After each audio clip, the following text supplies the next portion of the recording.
Hola a todos y a todas. Lo primero, daros la bienvenida a este módulo sobre políticas de inmigración, control y externalización.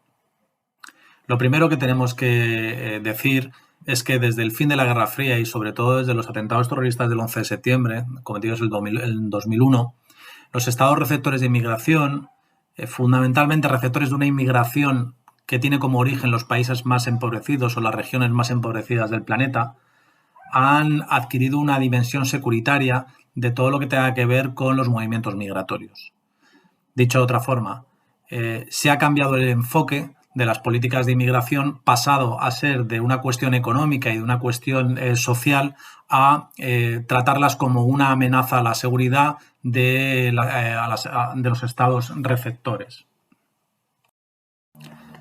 En este sentido, son tres los puntos que tenemos que destacar. En primer lugar, desde este periodo, desde el fin de la década de los 90, fin de la Guerra Fría y 11 de septiembre del 2001, los estados han incluido las cuestiones migratorias dentro de sus estrategias de seguridad del Estado. Es decir, van a tratar las cuestiones migratorias como una amenaza a la seguridad y a la soberanía de los estados receptores.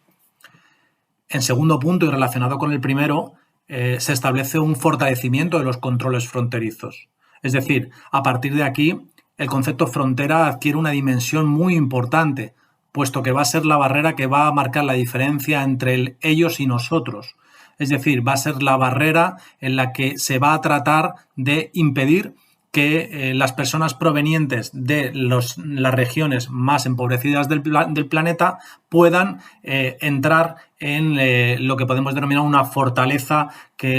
marcada por unos niveles más altos de desarrollo y de bienestar social. Y el tercer elemento, que también tiene que ver con las cuestiones securitarias y con las cuestiones de los controles fronterizos, va a ser la externalización de las fronteras, la externalización de los controles fronterizos. Es decir, delegar la política migratoria a los países en origen y los países en tránsito para crear lo que podemos denominar como una especie de espacio tapón y darles a ellos, a estos estados de tránsito y de origen, la responsabilidad de aplicar una política migratoria que ha sido diseñada por los estados o los territorios receptores. En este sentido,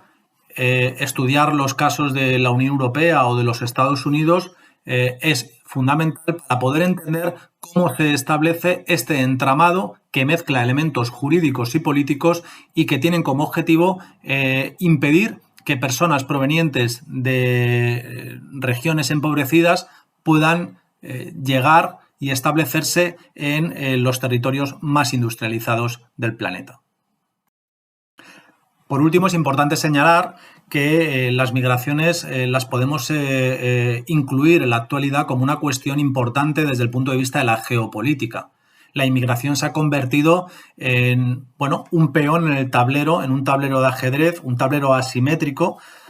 en el que las cuestiones migratorias son importantes desde el punto de vista de las estructuras de poder en la sociedad internacional. Tenemos que hablar, en segundo lugar, de la securitización de las políticas migratorias, que, como hemos comentado antes, han pasado a estar analizadas, a estar dentro de lo que son las cuestiones más que tienen que ver directamente con la seguridad. Tenemos que hablar también de la externalización de las fronteras, esa, delegación en los países de origen y tránsito de las cuestiones que tienen que ver con los controles fronterizos. Y sí que me gustaría detenerme, por último, en lo que puede suponer la mercantilización de la inmigración. Cómo se está utilizando como moneda de cambio ventajas comerciales o incluso la propia ayuda oficial al desarrollo, que tiene como objetivo reducir y erradicar la pobreza y la desigualdad en los países menos avanzados de la Tierra, aquellos países que se encuentran en vías de desarrollo, y cómo se están utilizando estos mecanismos como moneda de cambio para poder contener a los movimientos migratorios procedentes de fundamentalmente el continente africano y Centroamérica en los dos casos analizados. En definitiva, nos lleva a una evolución de la política migratoria, no solamente de la Unión Europea, sino también de los Estados Unidos, en la que paulatinamente se ha ido construyendo un entramado jurídico en torno a las cuestiones de seguridad y en torno a la externalización de una política migratoria.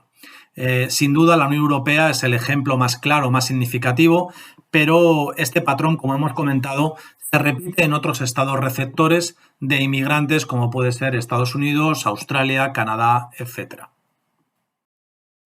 Nada más, con esto espero que hayáis disfrutado de este módulo y, como siempre, a disposición para aclarar cualquier tipo de duda o de consulta que os pueda surgir. Muchas gracias.